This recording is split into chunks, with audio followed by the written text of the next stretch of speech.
इस राजकीय समारोह के मुख्य अतिथि अनुमंडल पदाधिकारी महोदय, अनुमंडल पुलिस पदाधिकारी महोदय, बिंदेश्वरी दुबे साहब के परिवार के सदस्य राधा दुबे जी, हमारे चाचा रामसर जी, हमारे बिहिया ब्लॉक के डायनेमिक लेडी ऑफिसर्स, बीडीओ और सीओ, यहाँ उपस्थित अन्य तमाम गणमान्य व्यक्तियों को मैं प्रणाम करता हूँ, सादर अभिनंदन करता हूँ। आज इस राजकीय महोत्सव में जब हम 124वीं जयंती मनाने के लिए उपस्थित हुए हैं तो बड़ी खुशी हुई है देखकर कि आज सांसद महोदय हमारे बीच आए और उन्होंने इस कार्यक्रम में चार चांद लगा दिया। इसके लिए यहाँ का निवासी होने के कारण मैं अपने तरफ से और यहाँ के लोगों की तरफ से आपका हार्दिक अभिनंदन करता हूँ और बहुत बहुत धन्यवाद आपका करता हूँ। पिछली बार भी मैं इस कार्यक्रम में आया था और हमेशा आता हूँ इसलिए कि हमारे क्षेत्र के महान विभूति थे स्वर्गीय बिंदेश्वरी दुबे साहब, और उनके बाद उनके जैसा अभी तक उनके पैरेलल कोई विभूति इस क्षेत्र में, हमारे क्षेत्र में तो नहीं हुआ, इतना मैं बहुत दावे के साथ कह सकता हूँ। जो उनके जीवन का अचीवमेंट था, जो उन्होंने अपने जीवन में अचीव किया, वो करना मुश्किल ही नहीं, बहुत मुश्किल है। और वैसी स्थिति में एक महान विभूति को श्रद्धांजलि देना हमारा कर्तव्य बन जाता है, जो इस क्षेत्र का हो, इस क्षेत्र का रहा और जिसने इस क्षेत्र का इतना नाम किया। पिछली बार में भी मैंने ये कंसर्न एक्सप्रेस किया था कि राजकीय कार्यक्रम है तो ये भव्य तरीके से होना चाहिए और बड़े स्केल पे होना चाहिए, ताकि उनके जीवन से न केवल हमें प्रेरणा मिले बल्कि आने वाली पीढ़ियों को भी प्रेरणा मिल सके। हमारे बीच नवोदय के छात्र हैं, बार बार प्रस्तुति अच्छी प्रस्तुति दे रहे हैं। उन्हीं का उद्घाटन किया हुआ, अगर मैं सही हूं तो उन्हीं का उद्घाटन किया बिहिया नवोदय स्कूल था। उनके सोच की, उन लोगों के सोच की उपज थी कि आज गरीब के बच्चे भी क्वालिटी एजुकेशन उनको मिल पा रहा है, गरीब के बच्चों को भी अच्छी शिक्षा मिल रही है। लेकिन जो समारोह में उपस्थिति की जो संख्या होती है उसको देखकर बार बार बड़ा दुख होता है। मैं अपने क्षेत्र के लोगों से भी अपील करूंगा कि इतने महान विभूति को हमें याद करने की जरूरत है, सम्मान देने की जरूरत है और उनके पद चिन्हों पर चलने की जरूरत है, ताकि हम इस क्षेत्र का और नाम कर सकें। संक्षिप्त परिचय उनके बारे में क्या देना, वो न केवल एक लीडर थे बल्कि स्वतंत्रता सेनानी भी थे। वो अंग्रेजों से भी लड़ाई लड़े।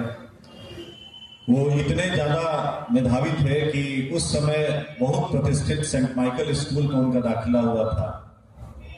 उसके बाद ट्यूशन पढ़ते थे, बहुत गरीबी में वो आगे बढ़े, या मैं यूं कहूं कि वो एक सेल्फ मेड व्यक्ति थे, तो ये कहना बिल्कुल उचित होगा।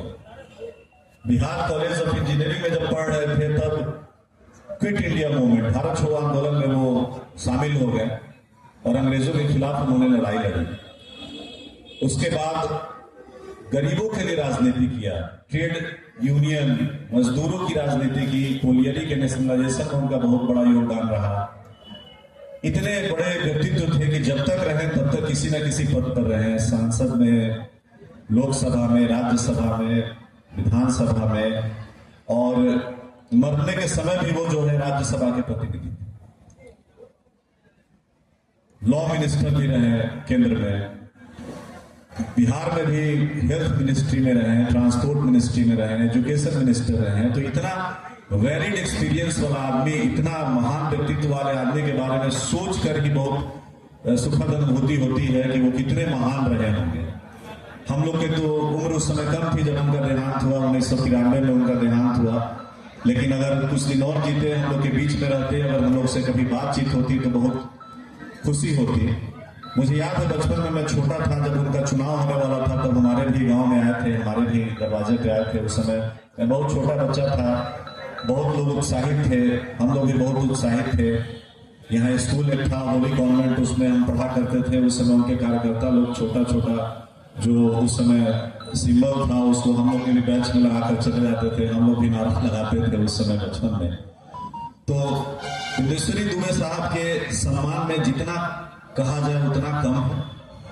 और चूंकि राजकीय महोत्सव, राजकीय ये प्रोग्राम है, इसलिए मैं प्रेषित करना चाहता हूँ एसडीएम साहब आपके माध्यम से।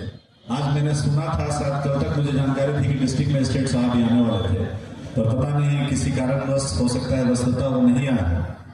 लेकिन अगर राजकीय कार्यक्रम है तो ये हमारी रिस्पॉन्सिबिलिटी बनती है, और खासकर सरकार की रिस्पॉन्सिबिलिटी बनती है कि ये लगे कि राजकीय कार्यक्रम है। वो कोई साधारण व्यक्ति नहीं थे, भूतपूर्व मुख्यमंत्री तो थे ही, उसके अलावा वो एक सेल्फ मेड आदमी थे, और उतना अनुभव वाला मुख्यमंत्री शायद बिहार को आज तक मिला। 1993 में चले गए, और बाद की जो सरकार के लोग थे उन्होंने स्टेट जो कार्यक्रम घोषित किया, उन लोगों की भी मंशा है कि भाई ये स्टेट प्रोग्राम हो, तो हमारी उम्मीद रहनी चाहिए कि जो जनप्रतिनिधि हैं, जो उस विचारधारा के लोग हैं, कम से कम उनका प्रेजेंस बिल्कुल हो। हम तो न्यायिक सेवा के आदमी हैं, हम लोग को बड़ा डिफरेंस मेंटेन करना पड़ता है, लेकिन यहाँ के लिए हम कोई न्यायिक सेवा के आदमी नहीं है, या न्यायिक सेवा संघ के प्रदेश महासचिव नहीं है, या जिला एवं अपर सत्र न्यायाधीश नहीं है। यहाँ के तो हम बेटा हैं, यहाँ के तो हम निवासी हैं। तो हम एक महान विभूति के प्रति, एक पढ़े लिखे व्यक्ति के प्रति अपनी श्रद्धांजलि देने आते हैं, और हमेशा आते रहेंगे। और ऐसे करने से जो पढ़े लिखे लोग हैं उनको प्रेरणा मिलेगा कि भाई कुछ अच्छा करेंगे तो हमको लोग अपने दुआ में या फिर अपने यादों में तो याद रखेंगे। यहाँ तो खैर सरकार को एक ड्यूटी कास्ट किया गया है कि आपको याद करना है, याद रखना है। तो इन्हीं शब्दों के साथ बहुत वक्ता है, हमारे लोकप्रिय सांसद महोदय भी आए हैं। मैं पुनः आपका धन्यवाद देता हूं जो आप आए, और आप अपने बिजी शेड्यूल से आपने आकर बाबा को श्रद्धांजलि देने के लिए आपने जो सोच दिखाई है, जो आप समावेशी सोच को व्यक्त किए हैं, उसके लिए मैं आपको पुनः अभिनंदन करता हूं, और यहाँ उपस्थित सभी लोगों का अभिनंदन। धन्यवाद।